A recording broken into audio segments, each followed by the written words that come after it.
Imagine watching a 28-year-old executive in a $1,000 blazer casually order the execution of your career masterpiece. He called my algorithm trash code because it lacked shiny new AI, completely unaware it was the only thing preventing massive federal felonies. When our $500 million merger hinged on a live stress test, I stayed silent. I just grabbed my coffee, sat back in that glass-walled Seattle conference room, and watched him confidently press delete on his own future. Hello, everyone. Before today's story begins, we'd like to share a quick message. YouTube recently removed our monetization, cutting off our income. If you enjoy this story, we humbly ask for just $1 to help pay our staff so they can make a living and keep creating for you. Thank you for saving us. Now, let's begin the story. My name is Nora Hughes. I am 35 years old, and for the better part of a decade, I have been the lead dispatch architecture engineer at Aerostream Freight, based out of the gray, rain-slicked heart of Seattle, in the logistics world. Aerostream was a quiet giant, but lately, the air in the office had grown thick with the electric tension of corporate marriage. We were in the final stages of preparing for a $500 million merger with Horizon Global, an absolute behemoth of a conglomerate. A deal of that magnitude changes the DNA of a company. It brings in the auditors, the efficiency experts, and worst of all, the visionaries. Everyone was on edge, desperate to justify their paychecks and secure their seats before the new corporate overlords took control. Our particular visionary came in the form of Julian Vance, our newly hired Chief Technology Officer. Julian was 28 years old, wore $1,000 unstructured blazers, and had the kind of polished, frictionless confidence that only comes from failing upward in Silicon Valley. He had spent exactly 0 days of his life working in logistics or freight management. He was brought in by the board with a singular, ruthless mandate: trim the fat, modernize the tech stack, and make the company look as sleek as possible for the Horizon Global executives. To Julian, modernize meant exactly one thing. He was obsessed, almost pathologically, with replacing every human-touched system with artificial intelligence. If it did not have machine learning attached to it, he considered it a worthless relic. The clash was inevitable, and it happened during our quarterly all-hands meeting. The executive team sat at the front of the cavernous, glass-walled conference room, while Julian paced the floor with a wireless microphone, projecting slides filled with hollow corporate buzzwords. Eventually, his laser pointer landed on the operational budget, specifically targeting the server allocation for Hasroot. Hasroot was my absolute masterpiece. I had spent 8 grueling years building, tweaking, and agonizing over that hazardous materials routing system. It was not pretty, and it was certainly not lightweight, but it was the iron spine of our compliance division. It was a massive, sprawling labyrinth of logic gates and hard-coded parameters. Julian scoffed into the microphone, shaking his head with exaggerated disbelief. "And then we have legacy dead weight like Hasroot," he announced, his voice bouncing off the acoustic panels. "I was reviewing the repository last night. It is bloated. It is painfully inefficient. It is essentially outdated trash code eating up massive amounts of our premium cloud storage. We are paying top dollar to host a prehistoric decision tree when a modern AI model could route these trucks in a fraction of a millisecond and cut our computational overhead by 40%. The room went dead silent. Dozens of eyes shifted toward me. I did not flush. I did not raise my voice. I simply pressed the button on my desk microphone and spoke with the measured calm of someone who actually understood the freight industry. "Julian," I started, keeping my tone perfectly level. "That system is large because it has to be. Hasroot is not a simple map. That code contains thousands of hard-coded edge cases and exceptions required to comply with local and federal law. It accounts for municipal bridge weight limits in rural Ohio. It tracks school zone curfews in Los Angeles that prohibit the transport of Class 3 flammables between 7 in the morning and 9 in the morning. It knows which counties mandate specific chemical distancing and which tunnels outright ban corrosive materials. Generic AI routing models optimize for speed and fuel efficiency. They hallucinate routes based on probability, They do not understand the absolute, unforgiving intricacies of Department of Transportation mandates. If an AI hallucinates a faster route through a restricted residential zone with a truck full of industrial solvent, we lose our operating license, period. Julian stopped pacing. He looked down at me with a patronizing smile that made my jaw clench. He did not see an engineer trying to protect the company. He saw an obstacle to his bonus. "Nora, I appreciate your passion," he said, dripping with condescension. "I really do. It is natural to feel protective of the things we built in the past.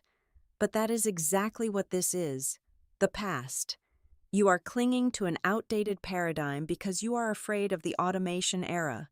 We cannot scale if our senior architects are terrified of innovation. The new AI integration will learn the rules dynamically. We are moving forward, with or without the legacy mindset. It is time to let go of the security blanket." He dismissed me right there in front of the board of directors, painting me as a bitter, obsolete dinosaur standing in the way of progress. He won the room. The board members nodded, captivated by his promises of reduced overhead and streamlined operations. They did not know the difference between a neural network and a spreadsheet, but they knew what a $50 million reduction in operating costs sounded like. I did not argue further. I closed my laptop. When a man is determined to walk off a cliff, trying to hold him back will only get you pulled down with him. I knew what Hasroot was. It was not just software. It was a digital fortress of legal protection. Barely 2 hours after the meeting concluded, I received an automated email from the IT security desk. My screen flickered. I tried to access the root directory of the server block I had managed for 8 years. Access denied. Julian had not just dismissed my warnings. He had completely revoked my senior administrator privileges. He wanted to ensure I could not interfere with his grand AI transformation. By pulling my credentials, he locked me out of the very system that was keeping the company executives out of federal prison. I sat back in my ergonomic chair, sipping my lukewarm coffee and staring at the flashing red error message on my monitor. He thought he was stripping me of my power and putting me in my place.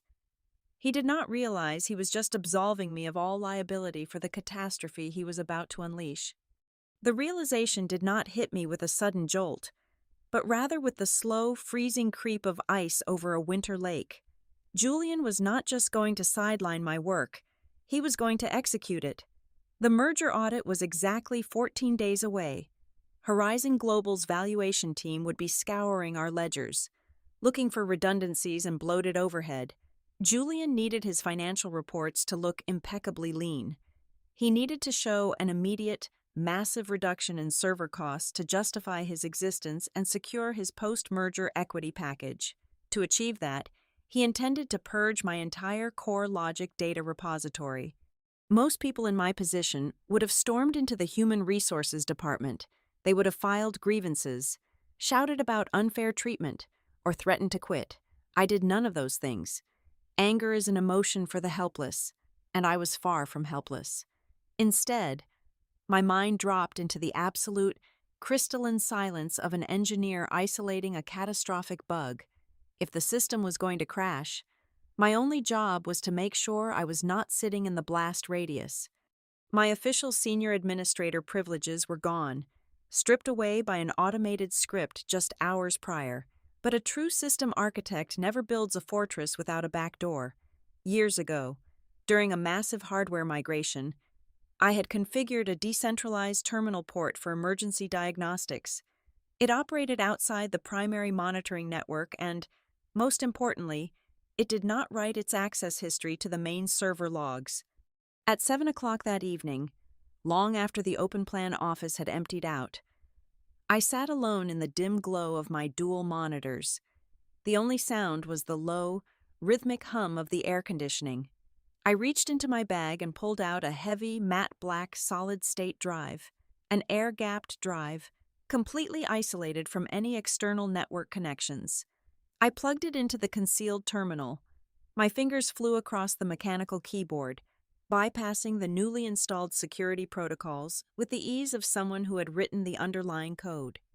I initiated a full extraction, I watched the progress bar inch across the screen as 4 terabytes of pure, unadulterated compliance logic transferred from the corporate servers to my private drive. It took exactly 42 minutes.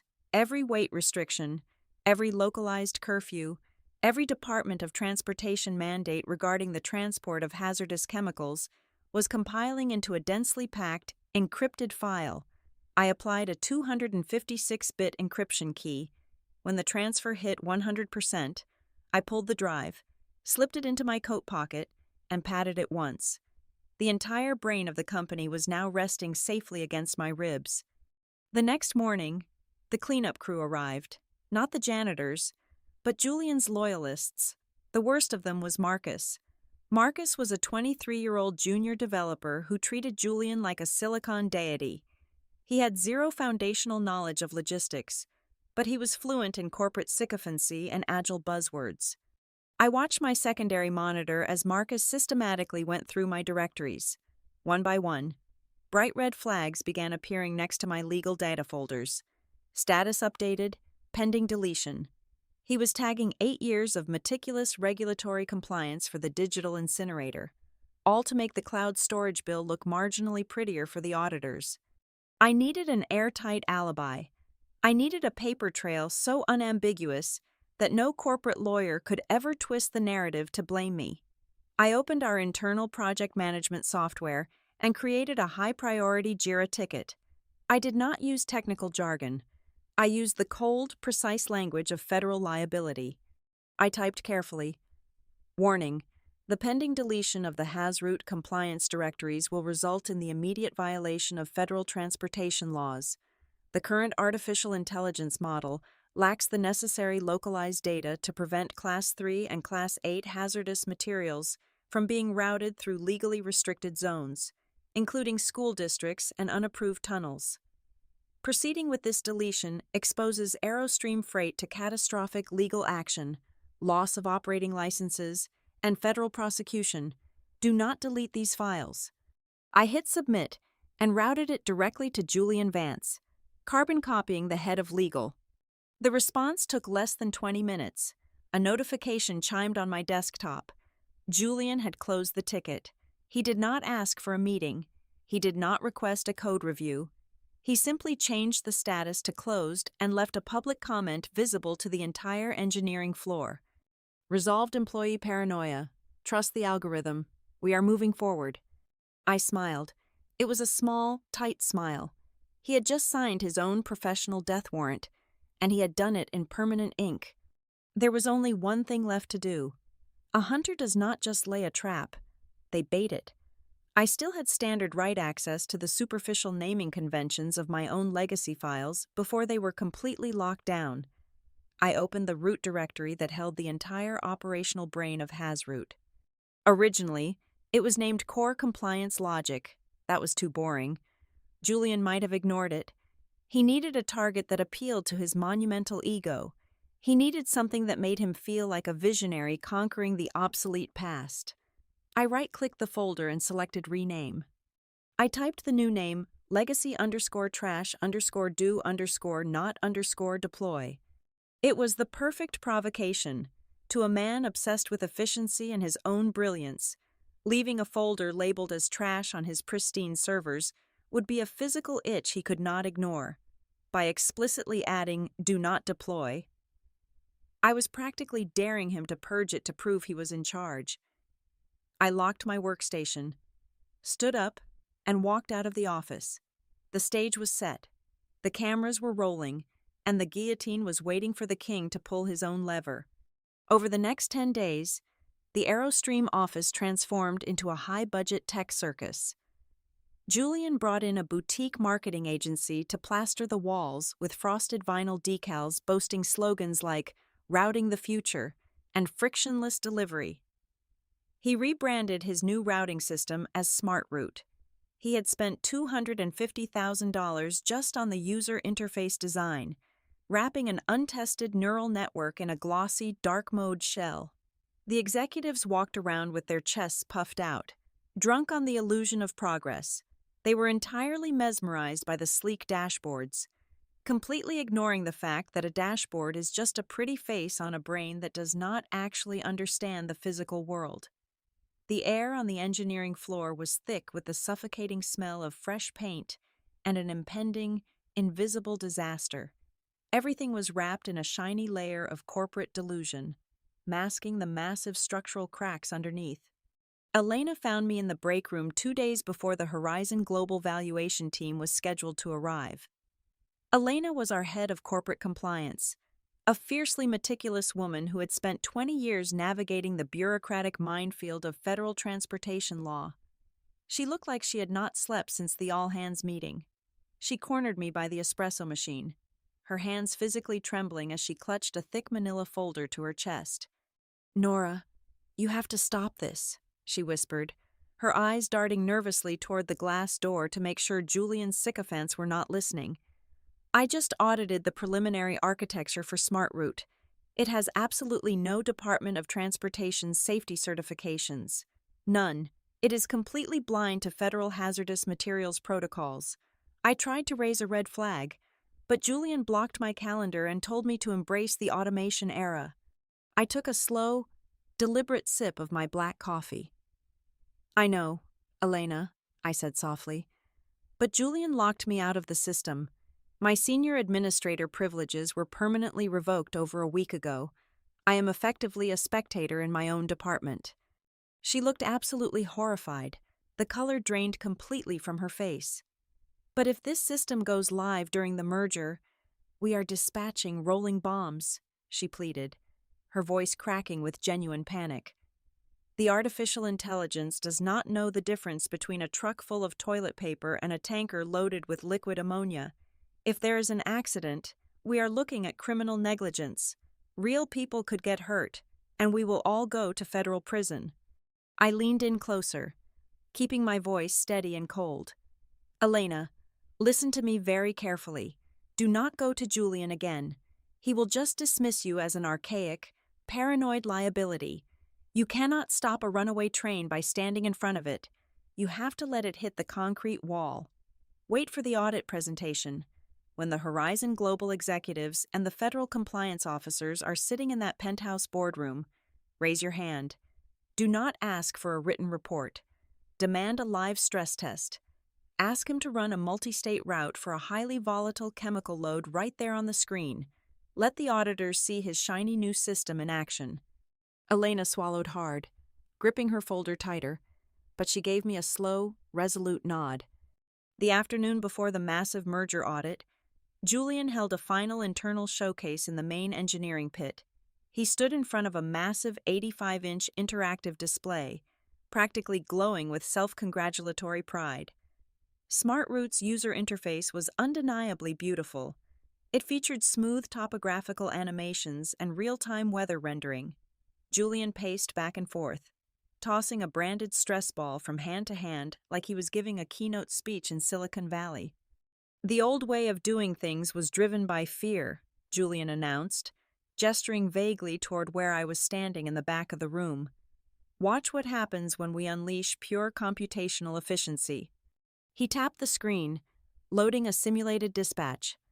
By stripping away the bloated, clunky algorithms of our legacy systems, SmartRoute calculates transcontinental logistics in under 12 milliseconds. We are not just routing trucks anymore. We are predicting the entire supply chain. I stood in the shadows, my arms crossed, my eyes tracking the bright blue line the artificial intelligence had just painted across the digital map of Colorado. Julian was too busy basking in the applause of his mid-level managers to notice the specific details of the simulation he had just executed, but I noticed. The system had automatically assigned a Class 3 flammable liquid payload to the absolute fastest available path. The sleek blue line shot straight through the heart of the Rocky Mountains, charting a direct course right through the Eisenhower Tunnel. My breath hitched, but I kept my facial expression entirely blank. Transporting Class 3 flammables through the Eisenhower Tunnel is a massive, unequivocal federal violation. The tunnel is the highest vehicular tunnel in the world, stretching over a mile through the solid rock of the Continental Divide. If a tanker full of highly flammable industrial solvent caught fire inside that confined space, it would be an unimaginable, catastrophic disaster. That is exactly why federal law strictly forbids it. Hazroot would have automatically rerouted that truck 80 miles out of the way, but the artificial intelligence, optimized purely for the shortest distance between 2 points, saw a straight, efficient line and took it without a second thought. I smiled quietly to myself. The new system was brilliant at drawing lines, but it was incredibly stupid at staying out of jail. I turned away from the cheering crowd and walked back to my desk. The trap was perfectly set, the countdown was ticking, and the arrogant chief technology officer was holding the detonator in his own hands, completely convinced it was a trophy. The atmosphere in the penthouse boardroom on the 42nd floor was so suffocating you could practically choke on it. The rain battered relentlessly against the massive floor-to-ceiling windows, casting long, nervous shadows across the expansive mahogany conference table. This was the ultimate proving ground.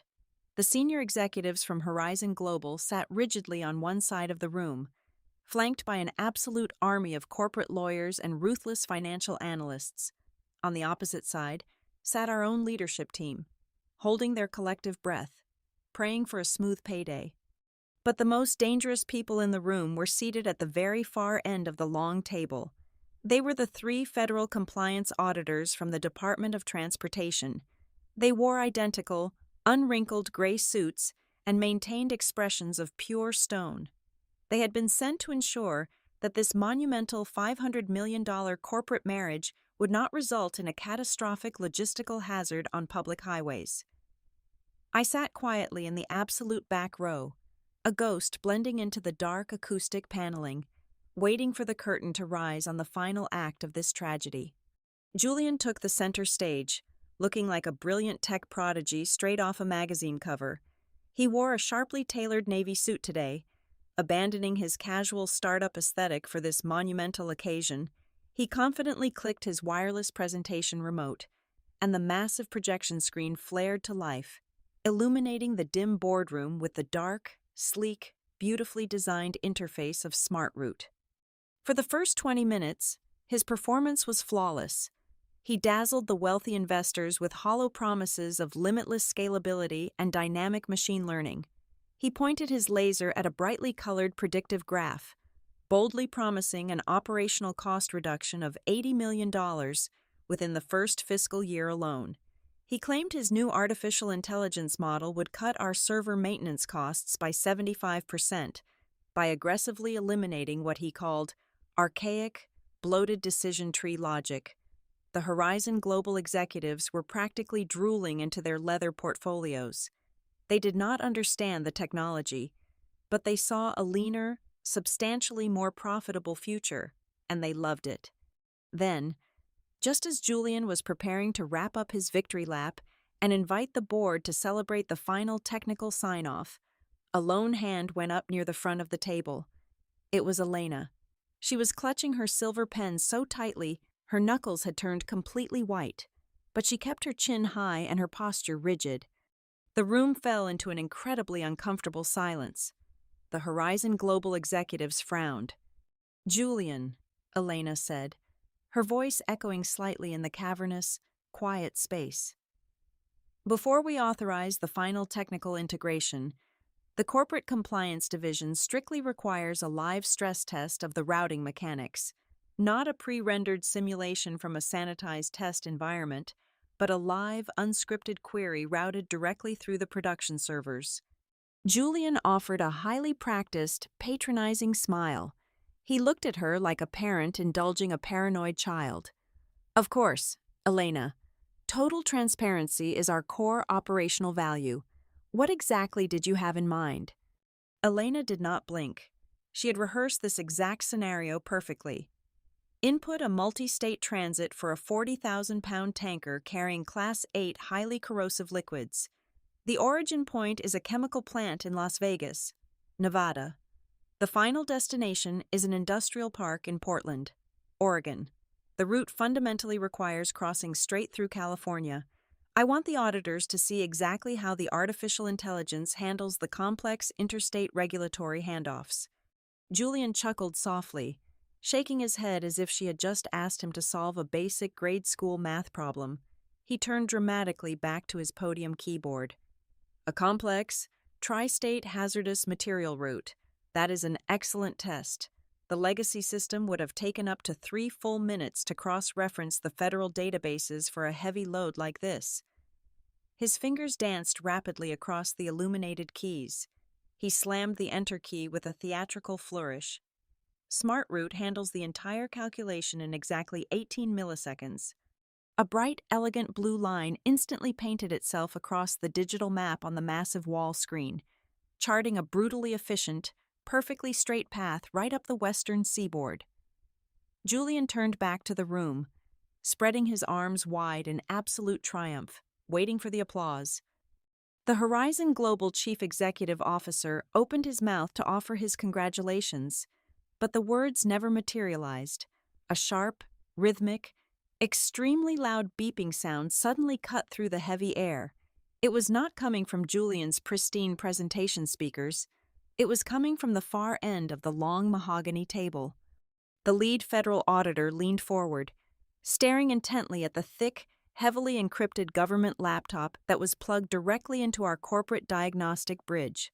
The screen of the auditor's laptop was flashing a harsh, pulsing yellow light that reflected vividly off his wire-rimmed glasses. "Hold on a moment," the lead auditor said, his voice entirely devoid of emotion.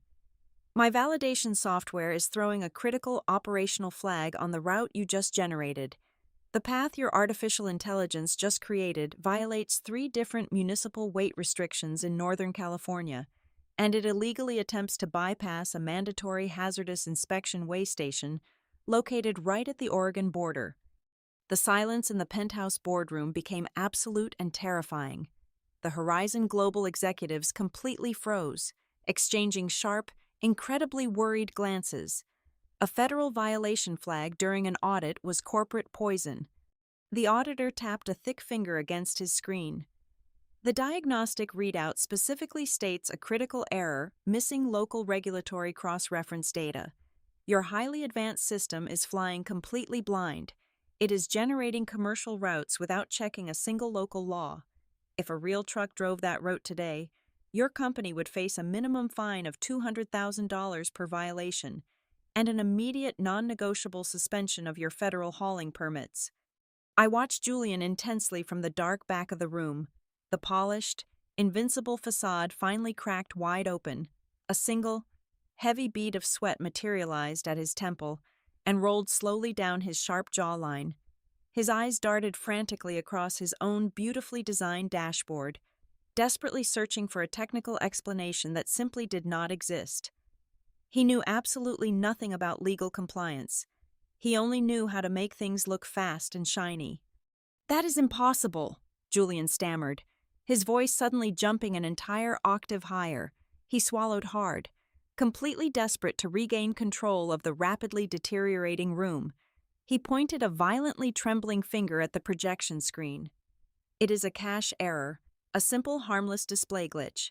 The artificial intelligence is functioning perfectly. The real problem is the old legacy system. We have millions of lines of archaic, obsolete junk files still sitting around on the secondary servers. They are creating ghost conflicts in the memory buffer and sending false failure flags to your diagnostic bridge." He was hopelessly grasping at straws, making up incredibly vague technical nonsense on the spot to save his own skin, and in his blind, suffocating panic, he swallowed the exact bait I had left waiting for him. "I can prove it right now," Julian declared, his voice rising in an artificial, frantic display of confidence. "I will manually clear out the obsolete data architecture right here on the spot. We will purge the bottleneck, clear the server cache, and you will see the system run flawlessly on the second attempt."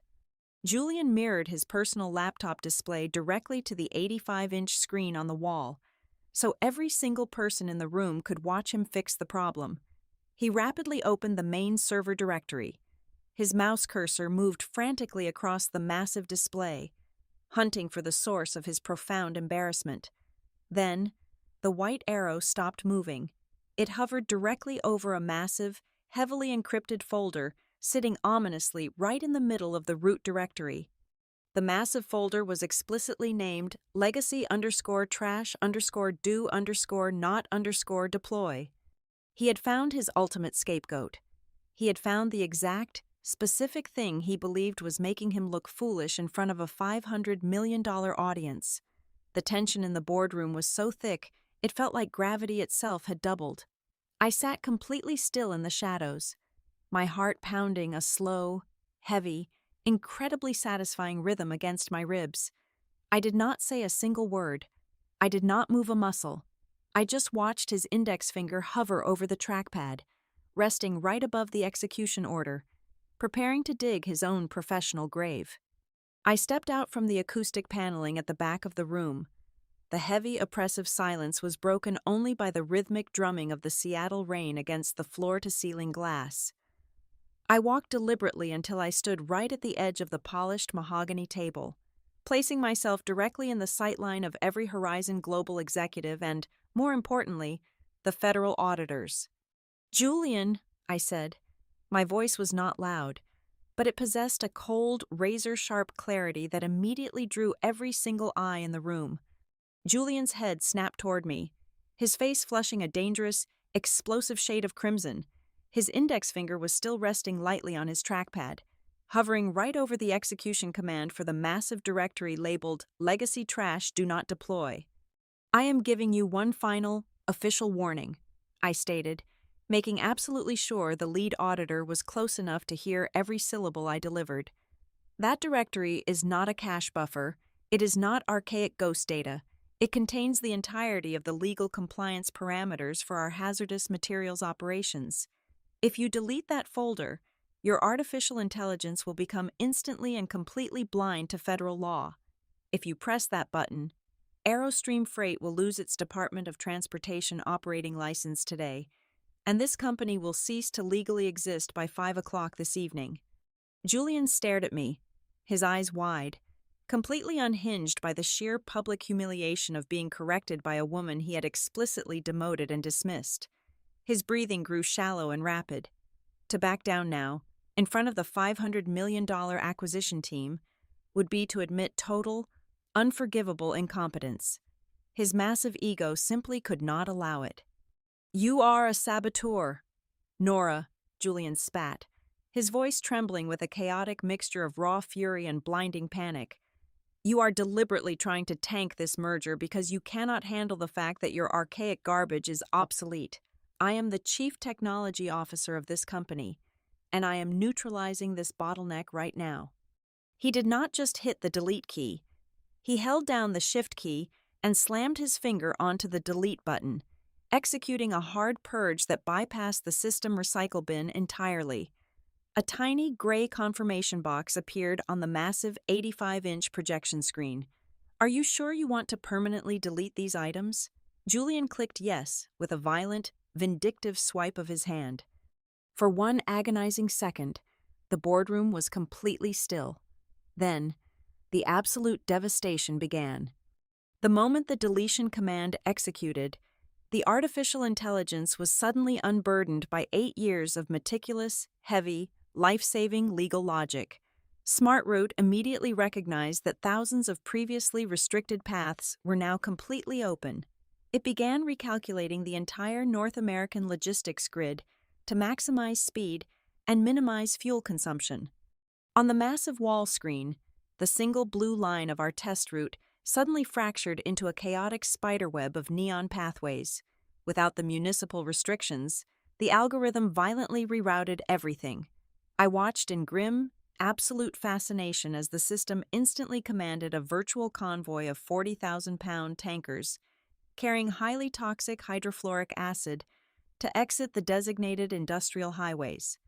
The bright blue lines snaked directly through densely populated residential suburbs just to shave 4 minutes off the delivery time. Another virtual fleet carrying combustible chemical waste was automatically rerouted straight across a protected watershed conservation zone. The most horrifying recalculation appeared in Southern California, where the system directed 3 trucks loaded with explosive oxidizers to drive right past an elementary school zone precisely during the afternoon dismissal hour. The artificial intelligence was operating with breathtaking efficiency, completely unbothered by the fact that it was committing massive, catastrophic federal crimes with every passing millisecond. Before anyone in the room could even process the visual horror unfolding on the main display, the auditor's diagnostic bridge erupted. It was not a single beep this time. It was a deafening, continuous, high-pitched synthetic siren that physically rattled the crystal water glasses sitting on the conference table. The auditor's laptop screen strobed violently, flashing a blinding, bloody red light across the horrified faces of the corporate executives.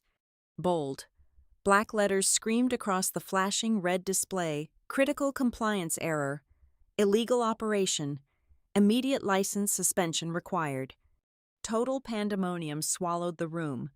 The chief executive officer of Horizon Global, a man who had previously been smiling at the prospect of saving $80 million, stood up so fast his heavy leather chair crashed backward onto the carpet.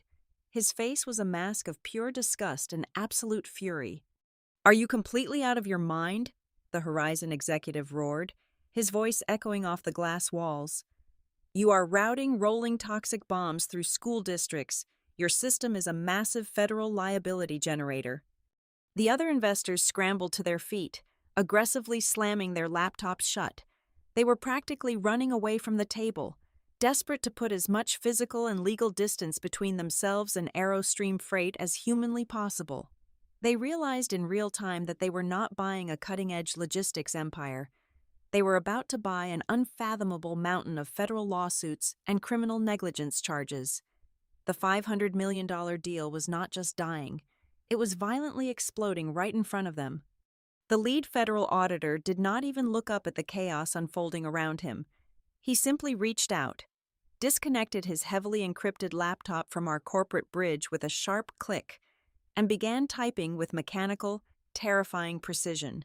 He was already drafting the preliminary injunction to freeze every single Aerostream truck currently on the road.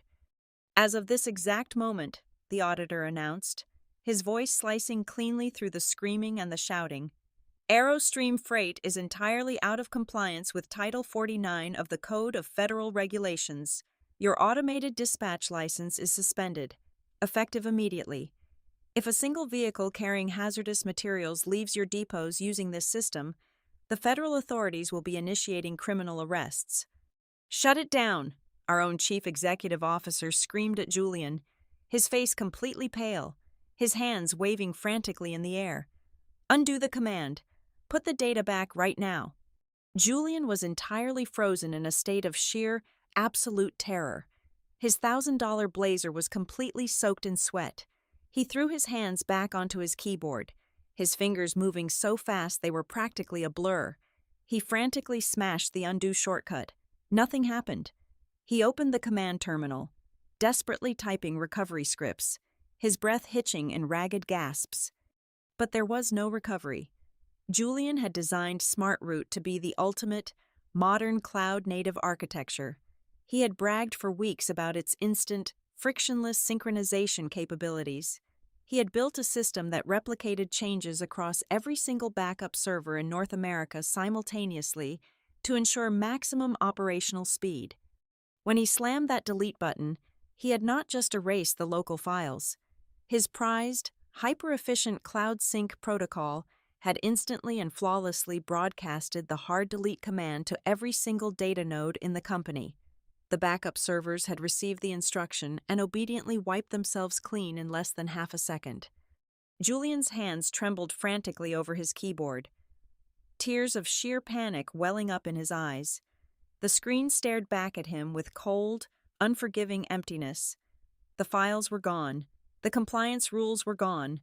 The digital core of the company had been completely wiped clean. The relentless blare of the auditor's alert continued to echo through the penthouse, a fitting, incredibly satisfying requiem for a man who had proudly orchestrated his own spectacular downfall. The chief executive officer of Aerostream Freight was practically vibrating with pure, unadulterated rage. He lunged across the polished mahogany table, his face mere inches from Julian's terrified, violently sweating features. "Fix it!" our chief executive roared, his voice cracking under the immense strain. "I do not care what you have to do. Vance, you rebuild that logic right now, or I will personally ensure you are tied to every single federal lawsuit that is about to hit this company." Julian did not answer. His legs finally gave out, and he collapsed heavily into his leather executive chair. He stared blankly at his empty terminal screen, his hands shaking so violently he could not even hold on to the edge of the desk. "I cannot," Julian stammered, his voice reduced to a hollow, pathetic whisper. "It is gone. The cloud synchronization purged the local drives and the entire remote backup array. The core legal architecture is permanently deleted. There is absolutely nothing left to rebuild." I stood completely still at the edge of the table, letting his admission of total, catastrophic failure hang in the heavy air of the boardroom. The Horizon Global investors were already putting on their expensive coats, their faces set in grim masks of disgust as they rushed for the exit. Slowly, deliberately, I reached into the deep pocket of my slacks, my fingers wrapped around the cold, heavy edges of the matte black solid-state drive. I pulled it out and held it up between my thumb and forefinger. The harsh overhead lights caught the metallic casing, sending a brief, sharp gleam across the chaotic, suffocating room. "That is not entirely accurate, Julian," I said, my voice cutting cleanly through the panic like a surgical blade. "The cloud backups are gone, yes, but I'm currently holding the only encrypted, air-gapped physical backup of the entire core routing architecture in the world." Every single head in the room snapped toward me. Julian scrambled upright, his eyes locking onto the small black drive like a dying man staring at a glass of cold water. "Give it to me," he gasped, frantically reaching his trembling hand out across the wide table. "Nora, please, plug it into the diagnostic bridge. We can restore the root directory before the federal auditors finalize the suspension. Just plug it in." I looked at him, my expression completely void of any sympathy or warmth. "Plug it in?" I asked, tilting my head slightly. "Julian, you explicitly revoked my senior administrative access 10 days ago. You publicly stated that I was an archaic liability and threatened to terminate my employment if I ever touched your flawless artificial intelligence deployment again. If I plug this drive into the mainframe now, I would be violating your direct administrative orders." Our chief executive officer rounded the table, practically shoving Julian out of the way. "Nora, listen to me," he pleaded, his voice trembling with sheer desperation. "I will double your salary right here, right now. I will give you a massive retention bonus. Name your price. Just restore the system and save this merger." I slid the solid-state drive smoothly back into my pocket. "I am sorry," I said quietly, looking directly into his panicked eyes. "But my shift ended exactly 3 minutes ago. Have a wonderful weekend. Gentlemen." I turned on my heel and walked out through the heavy glass doors, leaving the $500 million wreckage burning to the ground behind me. That evening, the relentless Seattle rain had finally cleared, leaving a beautiful, crisp view of the illuminated bay from my apartment balcony. I sat in my favorite velvet armchair, slowly sipping a glass of deep, rich red wine. At exactly 8 o'clock, my phone screen lit up on the glass coffee table. It was an urgent, highly confidential email from the chief executive officer.